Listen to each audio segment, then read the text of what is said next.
한 주간 저와 여러분에게 하나님께서는 복을 주시며 우리 인생을 부하게 하시고 또 근심을 겸하여 주지 않는다고 약속하셨습니다. 이 말씀이 실제 믿어지고 누려지는 것이 원래 인간입니다.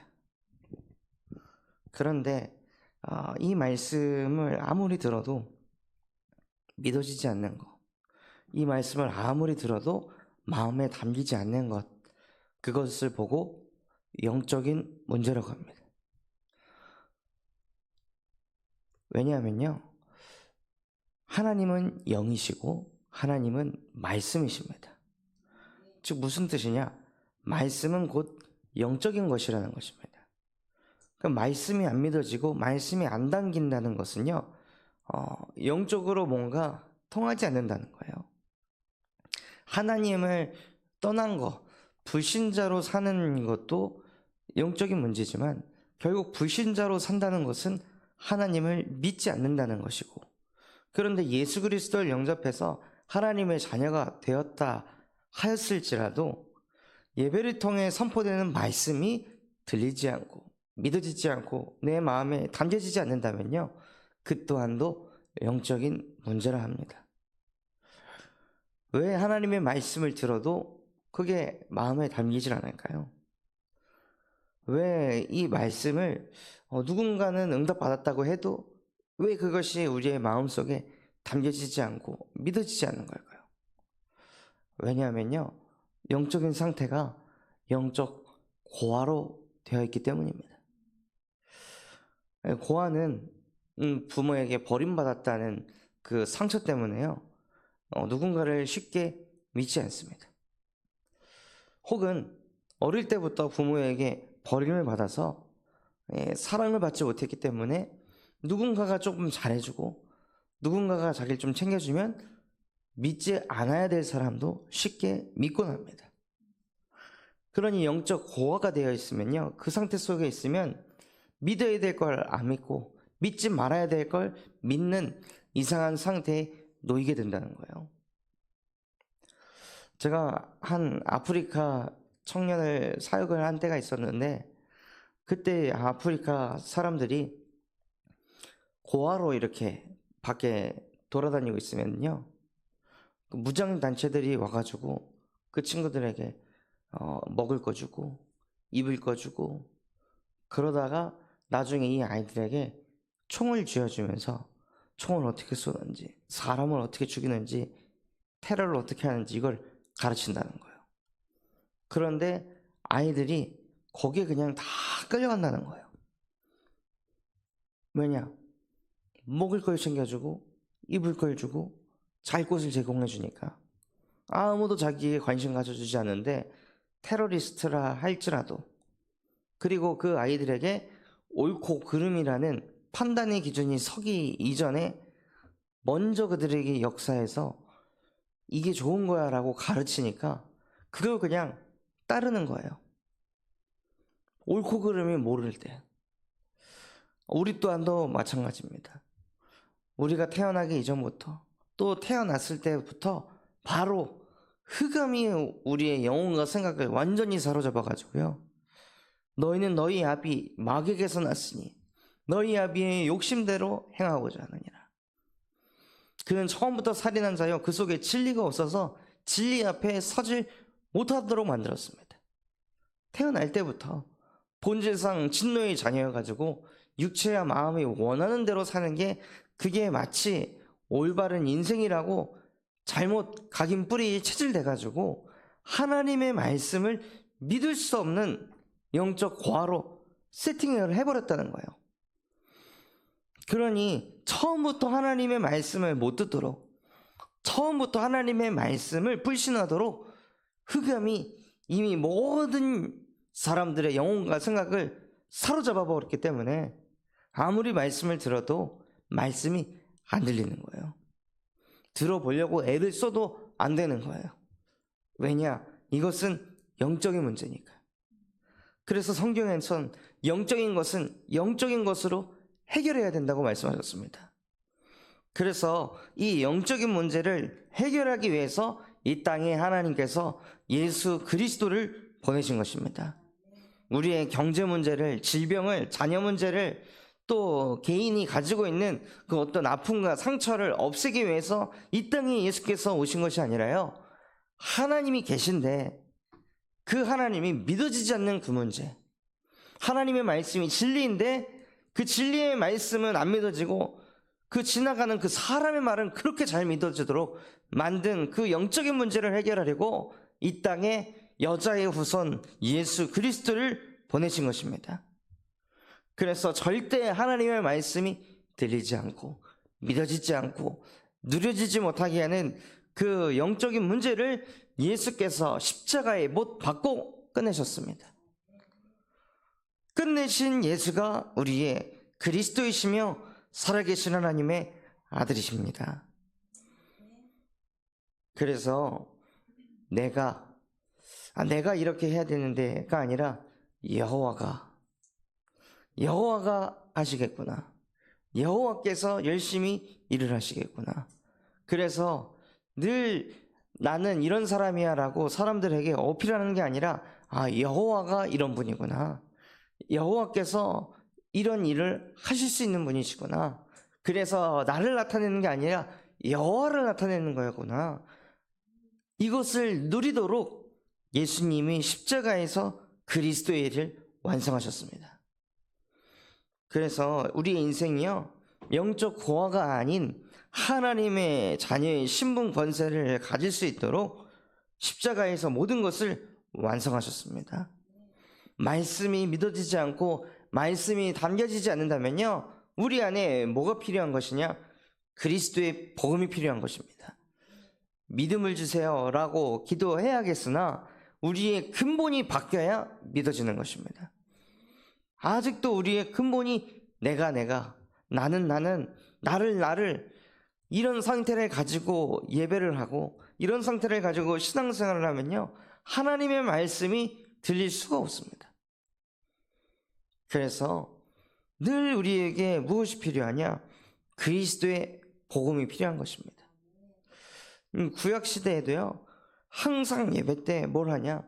나의 죄를 양에게 전가시켜서 그 양을 대신 죽이고 그 양을 싹 다 불태우는 번제를 드렸습니다.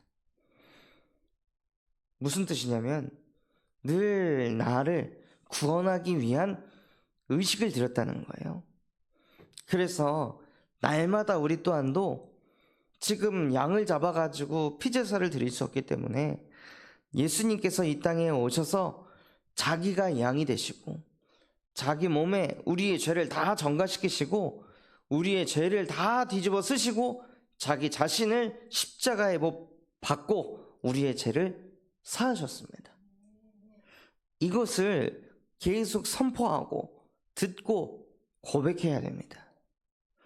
구약에서는 양을 잡았다면 신약 이후 시대 때는 예수 그리스도의 복음을 통해 우리의 죄를 십자가의 복음으로 날마다 씻어야 됩니다.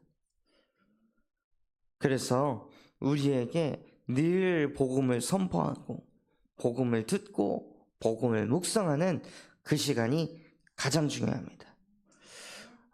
정직한 자의 성실은 자기를 인도하거니와, 이 말씀을 묵상했을 때 정말 정직한 자가 가장 성실해야 될 게 무엇일까요? 무엇을 가장 성실해야 될까요? 사람이 보기에 일을 할 때 저 사람 성실하다, 그것을 말하는 걸까요? 저는 이 말씀을 묵상할 때 정직한 자의 성실은 무엇이냐? 날마다 내 영혼 속에, 심령 속에 그리스도를 선포하는 것입니다. 유월절 어린 양의 피를 날마다 바르고 그리스도의 이름 가지고 흑암의 세력을 무릎 꿇게 하는 것입니다. 그리스도를 통해 날마다 하나님과 함께하는 것입니다. 이 그리스도의 삼중직을 아주 정직하고 성실하게 날마다 누리는 사람만이 하나님께서 그 사람을 인도하십니다. 그래서 우리가 그 영적 문제 속에서, 영적 고아 속에서 해방받아 무엇을 보셔야 되냐면요, 이 시대 자체가 영적 재앙시대구나. 모든 사람들이 하나님 떠나가지고 하나님 말고 다른 것에 자꾸 집중하는데, 그래서 시대는 점점 더 발전해져 가는데 사람들은 점점 병들어가는구나. 정신이 병들고 마음이 병들고 자기밖에 모르고. 이 시대 재앙을 막기 위해서 하나님이 나에게 복음을 주셨구나. 나 한 사람 살리고자 하는 것이 아니라 인류를 구원하기 위해 그리스도의 복음을 주셨구나. 그래서 정말 저와 여러분이 참 사명이 회복되어져서 많은 사람 살리는 전도제자의 축복을, 만복의 근원을 누리시길 바랍니다. 저는 이번 주 강단 말씀 이 본문들을 쭉 보면서요, 구제하는 것은 사람을 부하게 한다고 하셨습니다. 근데 지금 저기 옥상대상 아파트에 고립되어 있는 분, 혼자서 아무것도 할 수 없는 그런 분들을 연결시켜달라고 말씀드려가지고 연결을 시켜줬는데, 결국 그분들에게 복음만 증거하는 것이 아니라 저희가 뭔가 또 좀 챙겨드리고 먹을 것도 좀 제공하고 하면서 구제하는 일도 함께 해야 되는데요, 이번 말씀을 통해 확신을 주시더라고요. 옳은 거구나. 하나님이 원하시는 거구나. 우리 교회가 구제하는 것도 인도받아 갈 때 하나님께서 교회의 경제 또한도 하나님이 책임지시겠구나, 문을 또 열어가시겠구나 하고 마음에 확신을 주시더라고요. 그러니까 말씀을 통해서 우리가 인도받아야 가는 그 길이 맞냐 아니냐, 이것을 분별하고 판단하는 거예요. 그러니 마음에 뭐가 생기냐면요, 근심을 겸하여 주지 않으십니다. 정확하니까요. 그냥 열렸으니까 무조건 하는 게 아니라 말씀을 따라 마음에 확신을 얻고 그것을 따라 인도받는 것입니다. 그러니 당연히 여호와께서 주시는 복은 사람을 부하게 한다고 하셨는데 맞구나. 그런데 어떻게 부하게 하시냐? 말씀 그대로 구제할 때 방법까지도 정확하게 가르쳐 주시더라고요. 언제 네가 부하게 되냐? 네가 남을 구제하고 남에게 베풀고 그렇게 할 때 부하게 될 것이다 라는 그런 정확한 말씀까지도 하나님께서 이어서 말씀을 주시더라고요. 그러니 이 말씀을요, 지난주의 말씀이 이번 주 말씀하고도 쫙 이어지는 것을 실제 체험하고 누리면 정말 행복합니다. 놀랍고 신기하고, 정말 하나님이 살아 역사하시는구나. 정말 하나님이 말씀으로 세밀하게 기가 막히게 인도하고 계시는구나. 이게 하나님의 자녀가 누리는 권세입니다. 말씀 성취의 흐름 속으로 말씀을 따라가는 것입니다. 2부 예배에서도 그 말씀 성취, 그 축복을 누리라고 말씀하신 것처럼 정말로 저와 여러분이 꼭 받아야 될 응답이 무엇이냐면요, 하나님의 말씀이 내 안에 담겨지고 그 말씀이 실제 성취되는 것을 보는 것입니다. 그것을 보기 위해서는 저와 여러분이 영적 고아에서 빠져나와야 됩니다. 그래서 우리에게 예수 그리스도의 복음을 주신 줄 믿습니다. 더 이상 영적 고아로 살지 말고 하나님의 자녀로 그 신분 권세 누리면서 살라고 저와 여러분에게 이미 모든 축복을 다 주셨습니다. 그 축복을 실제 마음을 열고 가슴을 열고 그것을 받아들이고 누리는 증인 되시길 바랍니다. 이게 너무 믿어지지 않으니 어제 강단에서는 그냥 어거지로 그냥 좀 믿어보라고 라고 말씀하실 정도로, 얼마나 현장이 하나님 말씀을 믿지 못하면, 얼마나 자기 자신이 도저히 축복을 받았는지 이것이 가슴에 담기지 않으면 하나님께서 전도자를 통해 그렇게까지 이야기를 하셨을까요? 그래서 정말 저와 여러분이 그 믿음을 회복하기 위해서는요, 다른 방법이 없습니다. 예수가 그리스도가 되어야 됩니다. 예수가 그리스도가 되지 않기 때문에 안 믿어지는 것입니다. 믿음 이전에 은혜라고 하셨습니다. 그 은혜는 하나님의 선물이라 하셨는데 그 하나님의 선물이 예수가 그리스도라는 것입니다. 그것이 우리에게 복음이 되어질 때 우리의 모든 것이 회복될 줄 믿습니다. 그래서 우리에게 임한 복이 대대로 영원히 천대까지 뻗어가는 그 축복되기를 예수 그리스도의 이름으로 기도하도록 하겠습니다. 오늘 우리에게 주신 말씀 붙잡고 합심해서 기도하도록 하겠습니다. 하나님, 정말로 나의 인생이 하나님의 말씀을 아무리 들어도 그 말씀을 불신하고 의심하고 살아가는 영적 고아가 아닌 그 속에서 나를 해방시키기 위해 이 땅에 예수 그리스도를 보내신 그 복음의 말씀이 실제 내 것이 되게 하여 주시옵소서. 그래서 하나님의 말씀에 아멘으로 받을 수 있는 하나님의 자녀의 신분권세 실제 누리는 증인 되게 하여 주시옵소서.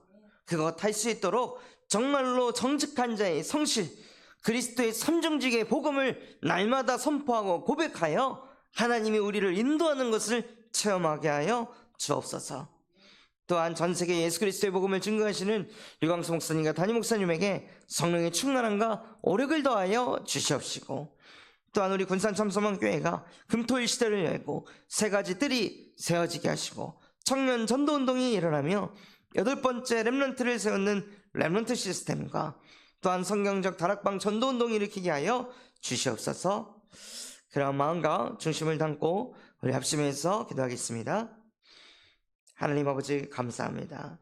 오늘 우리에게 말씀 주신 것과 같이 여호와께서는 사람을 부하게 하시고 근심을 겸하여 주지 않는다 말씀하셨음에도 불구하고 우리도 모르게 끊임없이 근심하고 걱정하고 염려합니다. 진리의 말씀은 그렇게 믿어지지 않아도 상황은, 현실은, 사람의 일은, 세상에 나오는 그 뉴스들은 그렇게 마음에 믿고 마음에 담고 살아갑니다. 하나님, 정말로 진리의 말씀을 믿지 못하게 하는 나의 모든 근본 속에 지금 이 시간 예수께서 길 되시고 진리 되시고 생명 되셔서 하나님과 함께하게 하시고 죄와 사망의 법에서 해방시켜 주시옵시고 늘 거짓 앞에 서게 하는 뱀의 머리를 여자의 의손 되신 그리스도 이름으로 멸하여 주시옵소서. 그래서 정말 우리의 인생이 하나님 자녀의 신분권세 누리는 인생 되게 하옵소서.